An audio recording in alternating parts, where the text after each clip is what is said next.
Assalamualaikum warahmatullahi wabarakatuh. Selamat pagi menjelang siang mahasiswa sekalian. Kembali lagi berjumpa dengan Bapak Eri Eman SKMMA selaku dosen pengampu mata kuliah dasar-dasar kesehatan lingkungan.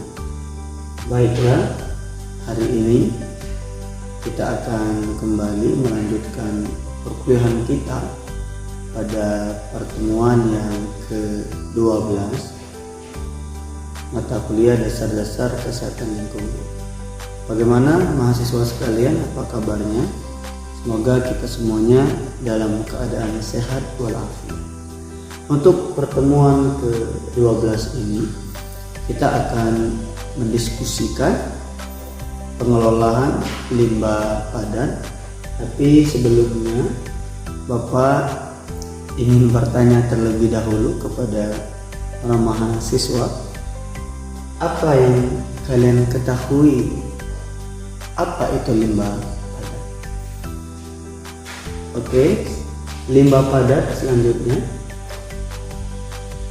Sebelum kita masuk ke limbah padat, kita terlebih dahulu melihat sebenarnya sampah itu apa.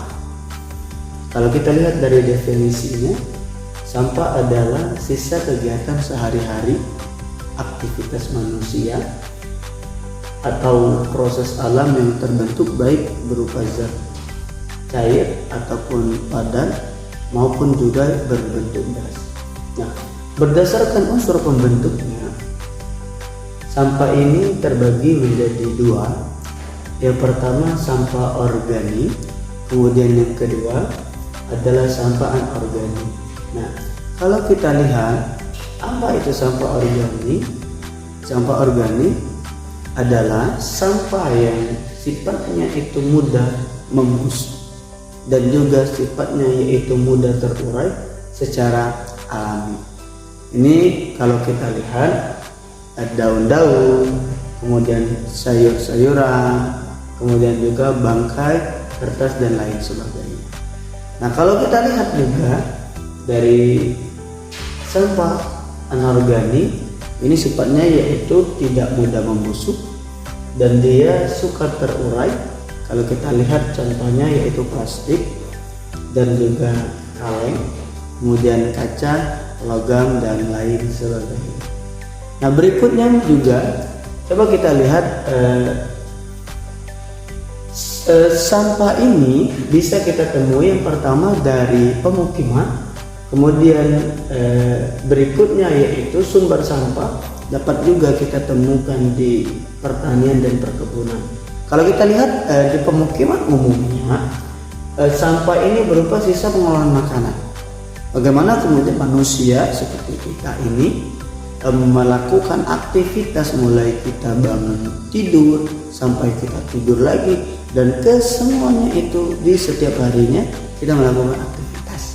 Tentu dalam kita melakukan aktivitas tersebut maka kita akan menghasilkan yang namanya sampah.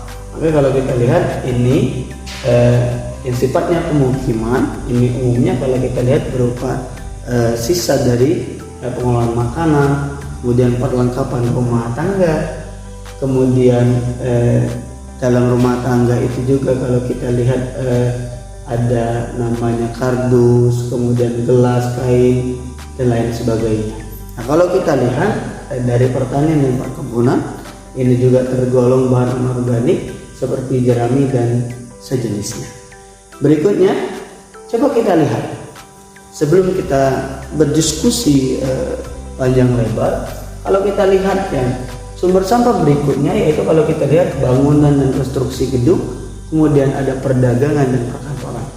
Kalau kita lihat bangunan dan konstruksi gedung, nah ini kita lihat berupa bahan organik maupun anorganik. Sampah organik ini misalnya kalau kita lihat ada kayu, ada bambu, ada triplek. Sampah anorganik kalau kita lihat misalnya semen, pasir, spesi, batu bata, ubin dan baja, kaca dan kaleng. Kalau kita lihat perdagangan dan perkantoran, Kalau kita lihat misal sampah daerah perdagangan seperti kardus, bisa juga pembungkus kertas, kemudian bahan organik termasuk sampah makanan dan restoran. Kalau juga kita lihat sampah perdagangan perkantoran, kalau kita lihat misal sampah lembaga pendidikan, kantor pemerintahan dan swasta, ini biasanya menghasilkan yang terdiri dari kertas, alat-alat tulis menulis. Kalau kita lihat ada toner fotokopi, kemudian ada printer, kotak printer, baterai dan lain sebagainya. Nah, itu semua kembali yang perlu kita garis bawahi, kesemuanya itu muncul karena apa? Karena aktivitas proses dari kegiatan manusia itu sendiri. Berikutnya, nah di slide berikutnya kita coba akan membahas jenis-jenis sampah. Ada sampah yang sifatnya basah, kemudian ada sampah yang sifatnya kering, ada sampah abu, kemudian sampah berbahaya, dan ada sampah industri, sampah binatang, sampah lumpur. Nah, mengapa klasifikasi ataupun juga jenis-jenis sampah ini dibagi sedemikian rupa? Karena kalau kita lihat misal sampah basah, kalau kita lihat misalnya berasal dari pengolahan makan yang mudah membusuk. Kemudian berikutnya sampah kering. Ada lagi sampah abu, berasal dari sisa pembakaran yang berbentuk partikel kecil. Kemudian sampah berbahaya, kalau kita lihat ada sampah patogen, kemudian ada sisa pestisida dan bahan sampah yang sifatnya itu mudah meledak. Kalau kita lihat misal sampah industri. Nih, sampah industri ini berasal dari kegiatan industri yang bersifat berbahaya, misalnya sifatnya mengandung logam berat dan lain sebagainya. Kalau kita lihat berikutnya sampah binatang, misal sampah binatang ini ada bangkai, ada tikus, kucing dan lain sebagainya. Sampah lumpur setengah padan atau lumpur selokan bangunan dan lain sebagainya. Nah, selanjutnya kalau kita lihat pengelolaan sampah. Pengelolaan sampah, apa itu pengelolaan sampah? Kalau kita lihat dari definisinya, pengelolaan sampah adalah semua kegiatan yang dilakukan dalam menangani sampah sejak ditimbulkan hingga ini yang menjadi catatan.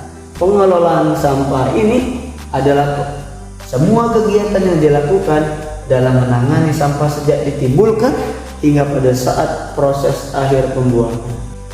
Dapat kita lihat dari proses semuanya, pengelolaan sampah ini artinya ada 5. Yang pertama, penimbulan, jadi sampah itu ditimbul itu terlebih dahulu.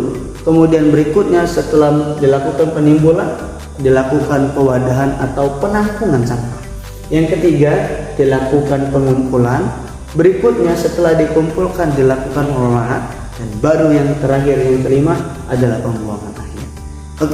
Mahasiswa sekalian, untuk slide dari Bapak demikian, dan selanjutnya mungkin kita akan melakukan diskusi kelompok dan nanti Bapak akan membagi di setiap mahasiswa untuk memberikan tugas untuk kita diskusikan pada pertemuan minggu depan. Mahasiswa sekalian, ini yang penting yang perlu kita perhatikan sebelum Bapak mengakhiri mata kuliah ini. Tentu dalam hal pengelolaan sampah yang perlu dan harus kita perhatikan adalah bagaimana kemudian sampah yang kita kelola harus sesuai dengan prosedur yang ada. Terima kasih atas perhatiannya. Mohon maaf atas segala kekurangannya. Kepada mahasiswa sekalian, nanti kita akan melanjutkan pertemuan pada pertemuan yang berikutnya. Terima kasih. Wassalamualaikum warahmatullahi wabarakatuh.